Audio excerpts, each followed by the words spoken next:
Bonjour tout le monde. Une vidéo qui sera consacrée à mes livres.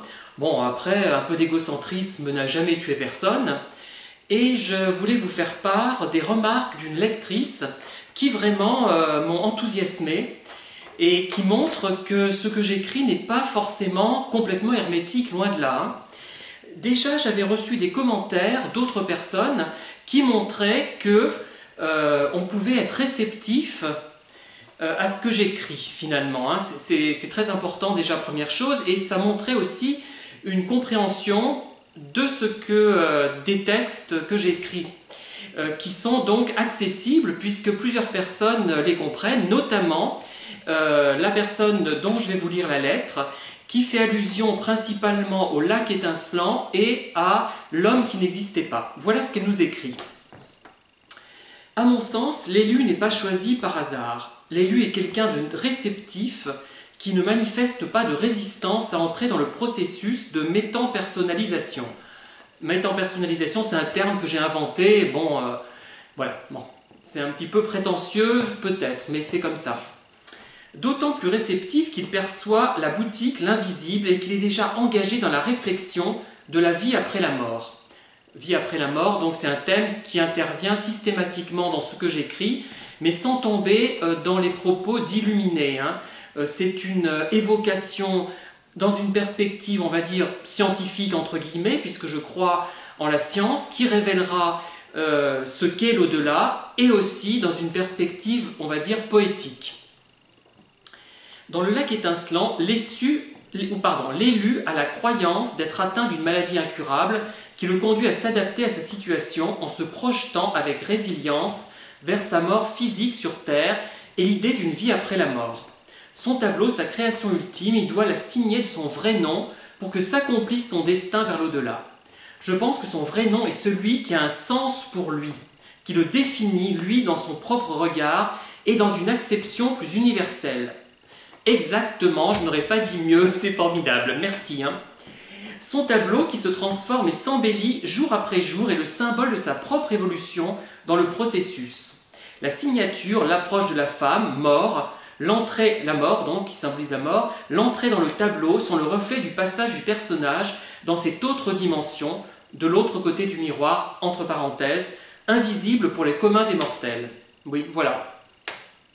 Dans l'homme qui n'existait pas, l'élu est déjà en état de fragilité, donc à même d'être ouvert au champ des possibles. Il se sent nié. Ses créations ne sont pas reconnues. Dans le miroir, il ne voit pas, il n'y a personne. C'est peut-être lui l'homme sans nom, l'homme qui n'existait pas sur Terre. Effectivement, c'est lui. Il n'existait pas, c'est l'imparfait parce que, à la fin, il existe. Sa quête d'une vie après la mort pourrait s'expliquer ainsi. La première étape de son changement passe aussi par la boutique invisible pour les autres. Là, la belle vendeuse lui propose des manuscrits anciens qui, au fil de sa lecture, vont révéler d'étranges phénomènes qui se confondent dans les dimensions espace-temps et qui lui dévoilent d'autres formes de vie. L'état de fragilité de l'élu est lié à plusieurs facteurs qui vont provoquer en lui un grand épuisement physique et psychique. Pourquoi cet épuisement? La lectrice en question nous l'explique. La communication toxique mise en œuvre par son ami et ses parents, symbole des gens en général, vis-à-vis de ses créations, symbolisées par la photographie et la cascade, qui ne sont pas appréciées à leur juste valeur. Là, il s'agit d'un transfert d'énergie qui vide le personnage et le remplit de l'énergie négative des pensées et des actes d'autrui. Effectivement, je n'avais pas pensé à cette optique, mais elle est très intéressante aussi. Vous voyez, c'est quand le texte d'un auteur le dépasse lui-même. Il y a une dimension qu'il n'avait pas envisagée et qui se trouve quand même présente entre les lignes, mais inconsciemment. Et la lectrice en question l'a deviné, c'est formidable. La proximité du jeune Afghan Nazir qu'il remplit en lui, transférant sa propre énergie sans même en avoir conscience, alors que dans un même temps, il se vide de son élan vital.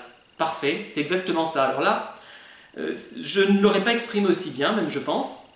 La baisse d'énergie du personnage sur Terre afin qu'il se projette efficacement dans une autre perspective de vie afin d'opérer une métampersonnalisation réussie. Voilà, exactement. Très bien.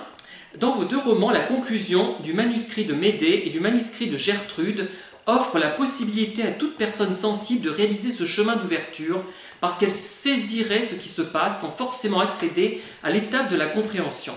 Car tout parle, le rêve, l'inconscient, le mystère, les entités